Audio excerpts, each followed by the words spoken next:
train actually at the Glendale Fight Club a little bit for this fight. Was that a majority of where your camp was based? Well, yeah, I've been working with Edmund Taverdian for about 4 months now, 4 or 5 months. So he's been huge. He's been a great help for strategy, strapping skill specifically. He's a brilliant guy, overall, and one of the smartest guys in combat sports, I would say. But just adding more things to my strategy, and then really, my overall game is growing for sure. Was there any specific thing that you really focused in on after the McDonald fight? There's definitely things myself that I had to focus on outside of the octagon. There's some things that I had to, kind of clean up, and I would say distractions are huge.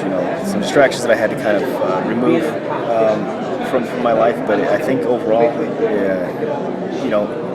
it was an off night, absolutely. There's some adjustments that I've had to make, definitely. But in my mind, it's almost harder to fight a guy who's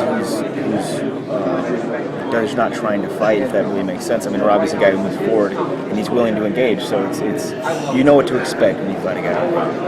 Jake, I'm curious, just your perspective as a veteran fighter. Renan Barão's win streak, 32 wins, 8 years. Yeah. How big of an accomplishment is that? How difficult is that in this sport? That's unreal. It's really unheard of. I mean, he's going to be the only guy that you've heard with that kind of record and that kind of win streak. I mean, to have a handful of wins, or 5-6 wins in a row, it's hard to do. And the guy, that really kind of just shows his dedication and his routine to training. I mean, I've been down to Novignone in Rio, and I've seen the way those guys train. They really live the lifestyle inside and outside of the gym. What is the atmosphere like down there at that gym? It almost seems to us in America, it almost seems like there's like an air of mystery to it. There is a little bit, but it comes down to they work really hard. There's really no secret. I mean, every day of the week they work really hard, and that's this is not really a surprise. I mean, Jose Aldo and Renan Barão, two of the best fighters in the sport, period. And really, if you kind of watched them train for a week, you really would you could see why.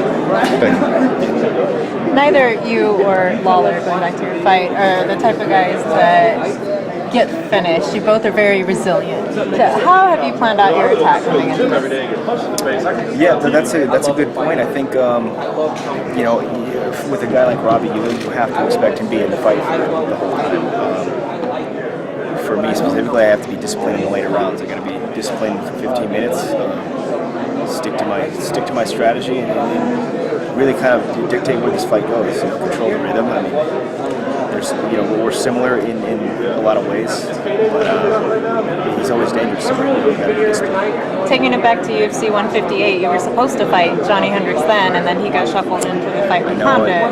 Do you think that a win here? Whoa, shuffle? Yeah. No, him and his camp asked for the fight with Condit, and then of course agreed. Yeah, that was a little frustrating, but it's we're still on the same road. I gotta get my hand raised on Saturday night. That's all. Thank you very much. You got it.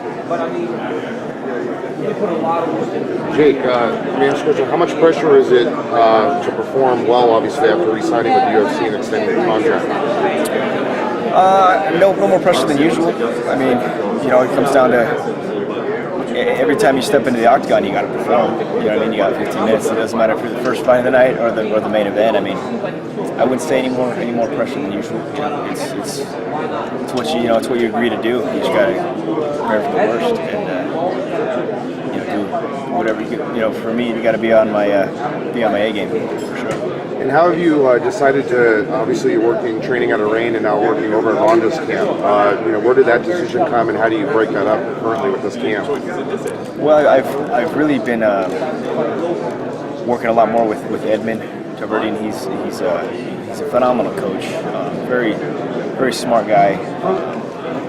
And we were just friends. We were friends, and it kind of worked out a couple of times here and there. That's really how it started. So the more I worked with him, the more I liked working with him. He's very corrective. He's going to fix some small things, make some adjustments. But it's been huge for me. Absolutely, it's been big. And your thoughts on the most dangerous place Robbie could take the fight, in your opinion? Yeah, right. Most dangerous. I mean, you know, Robbie's he's dangerous. He's dangerous everywhere. I mean, obviously, no question. On his feet, the most dangerous for sure. Just whether you feel he's going to take it to the ground, or you think he's going to be more in a stand-up battle with you, or what are your thoughts on that? It's hard to say. You know, I don't know. That's really the beauty of this fight too. It's very unpredictable. But you know, for me, I've been preparing for the worst case scenario. So we got 15 minutes of a hard fight. Any tricks Ronda taught you to help you out in this bout? No. I mean, tricks, not really. You know, like I said, with Edmund and the guys at Glenda, we've really just been sharpening certain things, and being more disciplined in strategy throughout camp. You know, there's a difference between formulating a strategy, watching film, and then trying to execute a fight night, and actually executing it throughout the whole camp. So that's something we've been doing for the last 3 months, which has been huge. And for your corner, where you had Edmund will be in your corner with you? Yes, Edmund will be the head corner.